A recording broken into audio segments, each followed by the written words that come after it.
Parliament ఎన్నికల వేళ BJP పార్టీలోకి వలసలు మొదలైనాయి. ఈరోజు బీఆర్ఎస్ సీనియర్ నాయకులు, ఉద్యమకారులు కుంటూరు వెంకటేష్ గౌడ్ బీజేపీలో చేరారు. అసలు బీజేపీలో చేరడానికి కారణాలు ఏంటి, బీజేపీలో ఎందుకు చేరుతున్నారనే విషయాలు వారితో మాట్లాడి తెలుసుకుందాం. సార్ చెప్పండి, ఈరోజు చాలా పెద్ద మొత్తంలో భారీ అనుచరుల గలంతో బీజేపీలో చేరారు. బీజేపీలో ఎందుకు చేరారు? ఇప్పుడు నిశ్శబ్దమైన వాతావరణం, చాలా గంభీరమైన గొంతుతో మాట్లాడుతున్నా. తెలంగాణ ఉద్యమం స్టార్ట్ అయినప్పుడు 2001 నుంచి 2023 వరకు నిరంతరం శ్రమ చేస్తూ వేలాది మందిని మోటివేట్ చేస్తూ తెలంగాణ అభివృద్ధి గురించి దాంట్లో భాగంగా ఎంత పనిచేసినా బీసీ వర్గాలకు దట్టు పాయింట్ గౌడ్లకైతే కేసీఆర్ గారి సమక్షంలో మాకేం జరగలే. ఎందుకంటే 24 సంవత్సరాల క్యాడర్ మెయింటైన్ చేయాలంటే ఎంత కష్టపడాలను. లంగలకు దొంగలకు ఒక్కొనింట్లో 3 పదవులు ఇచ్చారు. ఏం చేశారు? తన్నిపోయారు, ఉమ్మిపోయారు. అట్లాంటి కొడుకులను పెంచిపోయిచ్చారు. ఎవడైతే నిజంగా జెండా పట్టుకొని పార్టీ గురించి సైన్యంలాగా పనిచేసిండో వాళ్ళని విస్మరించారు. ఇంకేం చూస్తాం? మేము ఎన్ని సంవత్సరాలు చూస్తాం? ఇలా భారతీయ జనతా పార్టీలో మేము ఇలా చేయడానికి కారణం ఏంటంటే సబ్కా సాత్ సబ్కా వికాస్. ఇవాళ తెలంగాణ రాష్ట్ర ముఖ్యమంత్రిని మేము బీసీని చేస్తాము, బీసీలకు అత్యున్నత స్థానాలు ఇస్తాము అని చెప్పేసి బీజేపీ ప్రకటించిన పట్ల సరే ఈ సర్వీస్ మొత్తం కూడా ఈ పార్టీ మిగతా సమయాన్ని మొత్తం కూడా భారతీయ జనతా పార్టీకి సర్వీస్ చేద్దాం. నరేంద్ర మోడీ గారి నాయకత్వాన్ని బలపరుస్తూ ఇలా దేశంలో మొత్తం యావత్ దేశం కూడా ఒకటే కోరుకుంటా ఉంది. నరేంద్ర మోడీ గారు ఉంటే ప్రశాంతమైన వాతావరణంలో ఈ భారతదేశం ఉంటుందని చెప్పి కోరుకుంటూ మొత్తం యావత్ జనత ఆలోచన చేస్తారు. కాబట్టి ఆ ఒపీనియన్ గౌరవిస్తూ మేము కూడా ఇలా జాయిన్ అయినాం. మీరు ఈరోజు బీజేపీలో చేరారు.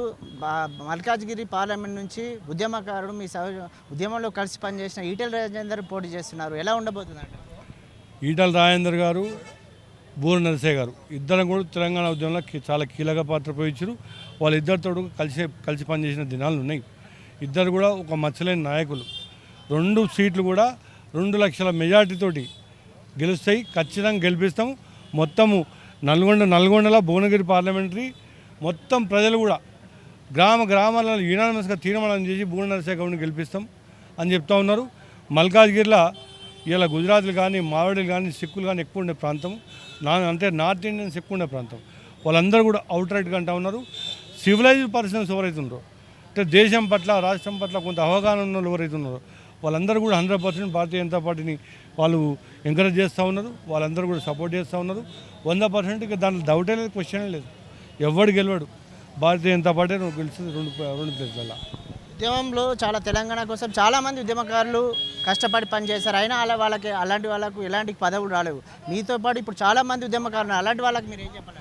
ఇప్పుడు నాతో పాటు కాజం సత్యనారాయణ పనిచేసిండు, గోషమ్మలు మహేందర్ పనిచేసిండు, మెట్టు సూర్యప్రకాష్ పనిచేసిండు. ఎవరిని కూడా ఏం కాలేదు. పట్టుమని 10 మంది లేకుండా హైదరాబాద్లో 175 కార్లతోటి హైయెస్ట్ ర్యాలీ ఇన్ హైదరాబాద్. అట్లా ఉంటే మేము ర్యాలీలు చేసి చేస్తూ ఉంటే ఇలా పార్టీ గురించి కోట్ల రూపాయలు ఖర్చు పెట్టుకొని ఓ నిబద్ధత గల సైనికులుగా పనిచేసినాం. మాలాంటలకు ఏమి ఇవ్వకపోతే ఇంకెవరికి ఇస్తావు నువ్వు? అంతా లంగలు దొంగలేగా పోషించింది. వాళ్ళందరూ కూడా ఇప్పుడు అందరూ ఎక్కడున్నారు? ఇప్పుడు వీళ్ళందరూ కూడా ఏడున్నారు? ఇలా కేశవరావు ఏంది, మహేందర్ రెడ్డి ఏంది, వీళ్ళందరూ ఎవరు? వీళ్ళంతా మొన్న కడేం గారి బిడ్డ కూడా ఇస్తే తన్ని వెళ్ళిపోయాయి. ఇక నువ్వు ఎవరికి న్యాయం చేస్తున్నావు? ఎవరికి సపోర్ట్ చేస్తున్నావు? ఏ వర్గాలకు నువ్వు సపోర్ట్ చేసినావు? వీళ్ళకు రెడ్లకు వీళ్ళకు భయపడా నువ్వు చేసేది. అదేమో వెలుమల పార్టీ అయిపోయింది, ఇదేమో రెడ్ల పార్టీ అయిపోయింది. ఇంకా ఎవరికి సాయం చేస్తావు నువ్వు? ఈ దేశంలో ఉన్న మొత్తం అత్యధిక జనసాంద్రత అంటే ఎవరికి ఉన్నది? బీసీ, ఎస్సీ, ఎస్టీలే కదా. 80% ఉన్న వీళ్ళని కడుపులో పెట్టుకుని కాపాడుకుంటే కనుక, ఈ తెలంగాణ ఉద్యమకాలను కాపాడుకుంటే కనుక మీకు ఇవాళ ఈ పరిస్థితి వచ్చేదా? తెలంగాణ ఉద్యమకాలు ఎవరు కూడా అసంతృప్తి, ఎవరు కూడా పనిచేయలే. ఎన్నికల జిల్లాల్లో మేము మేము పనిచేసినాం, సుధిరెడ్డి గెలిపించినాము. మీకు ఇల్బీనగర్లో ఏం జరిగింది తెలియదా? ఎవరెవరు ఎక్కడెక్కడ వచ్చారు, ఎక్కడెక్కడ వేరు ఏం సంగతి తెలియదా మీకు? ఇదంతా పార్టీకి తెలియదా? కేసీఆర్ గారు తెలియదా? కేసీఆర్ గారు చుట్టూ మొత్తం లంగాలు జమ అయ్యారు. ఆ లంగాలంతా ఆయన మైండ్ పొల్యూట్ చేసి ఇదంతా జరగడానికి కారణం అదే. దాంతో సర్వనాశనం అయింది. పార్టీ ఉంటుందో కూడా తెలియదు. కానీ కేసీఆర్ గారు ఎప్పుడైనా సూపర్ హీరో, తెలంగాణ రాష్ట్రం తెచ్చిన హీరో. ఆయన ఎప్పుడు కూడా వ్యక్తిగతంగా ఎప్పుడైనా గౌరవిస్తాం మేము. కానీ పార్టీ పరంగా, పాలసీ పరంగా మాకు న్యాయం జరగలేదు కాబట్టి ఆ మాట మాట్లాడుతూ ఉన్నాం. బీజేపీలో ఉద్యమకారులందరూ ఇప్పటికి చాలామంది చేరారు. మీరు కూడా ఈరోజు అంటే బీజేపీలో న్యాయం జరుగుతుంది అనుకుంటున్నారు? ఇప్పుడు న్యాయం జరుగుతున్నాయి. ఇప్పుడు తెలంగాణ ఉద్యమకారులు ఇప్పుడు ఈటల రాజేందర్ ఎవరు? తెలంగాణ ఉద్యమకారుడే కదా. భువనేశ్వరు తెలంగాణ ఉద్యమకారుడే. అట్లా వాళ్ళు చేసుకుంటా ఉంటే వాళ్ళందరూ మనం కాపాడుకుంటారు కదా, ఆ నమ్మకం ఉన్నది. Thank you. రైట్.